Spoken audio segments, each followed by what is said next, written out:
Première Guerre mondiale, 1,5 million d'Arméniens ont été tués sur place ou sont morts au cours de leur déportation, soit les 2 tiers de la population arménienne vivant dans l'Empire ottoman.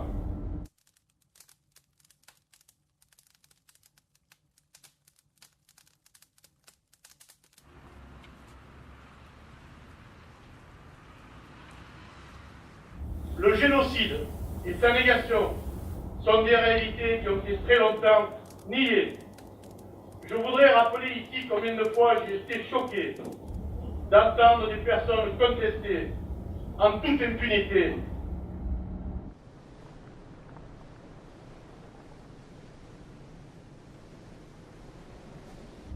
jusque sur le territoire français la réalité horrible du génocide arménien.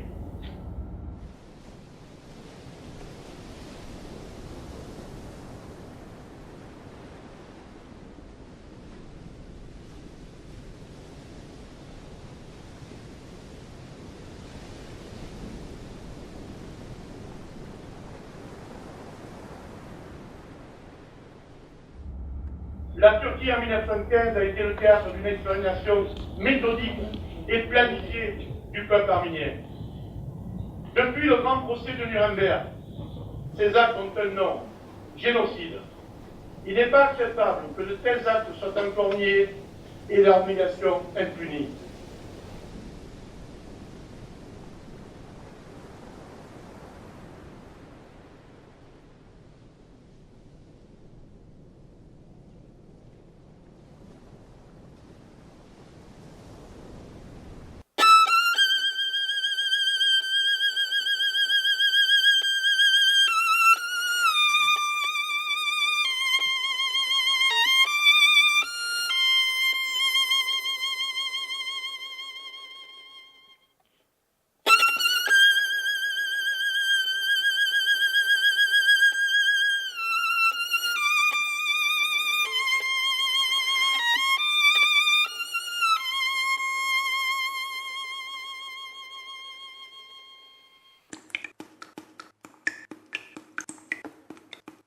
Je voudrais maintenant m'arrêter un instant sur le sort des Arméniens de Marseille.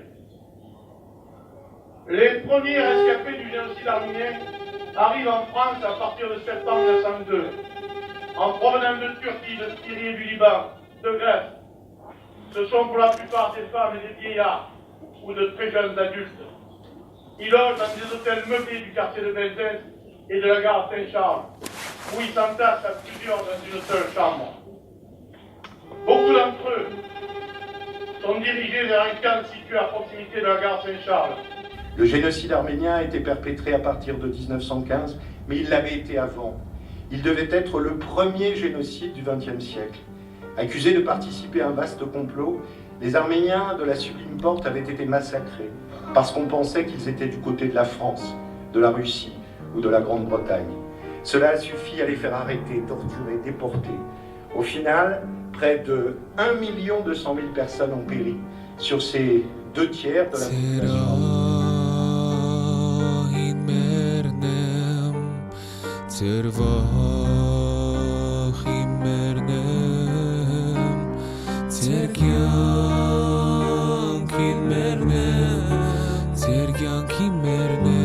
À l'époque, nous pensions avoir décidé d'un acte solennel, que le temps atténuerait les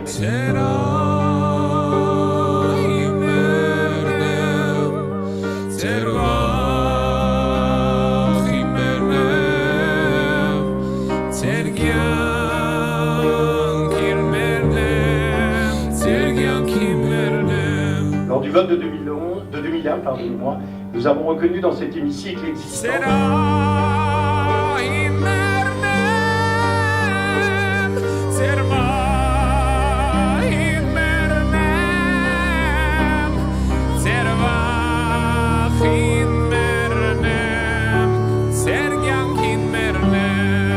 Notre discussion d'aujourd'hui démontre que cela n'a pas toujours été le cas.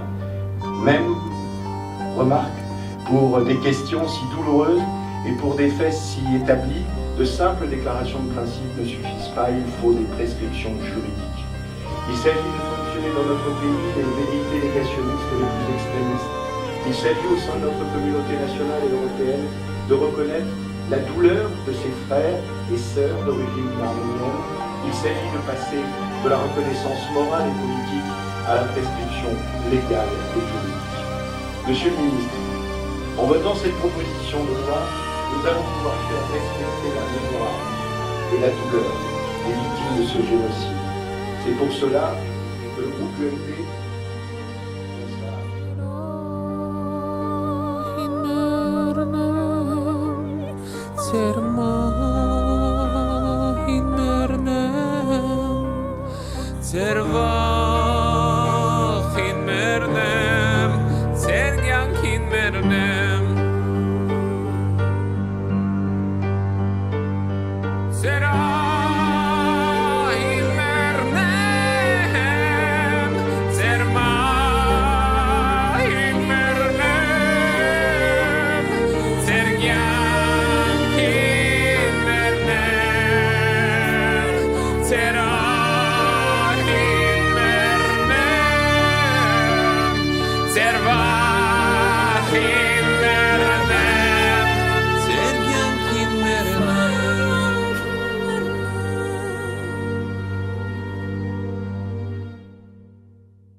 À l'époque, le gouvernement français souhaitait envoyer ces réfugiés arméniens, qui sont à 80% des paysans dans les campagnes où la main-d'œuvre faisait défaut.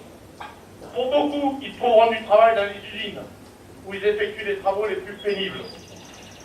Jusqu'en 1936, ils vivent dans les bidonvilles, situés à proximité des industries, dans les quartiers comme Saint-Loup, Sainte-Marguerite, Saint-Antoine ou Saint-Jérôme. Dès 1927, ils construisent dans chacun de ces quartiers des maisons, mais surtout des écoles et des églises.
Aujourd'hui, je suis particulièrement heureux et ému de voir que la pénalisation du génocide arménien revient en débat à l'Assemblée nationale.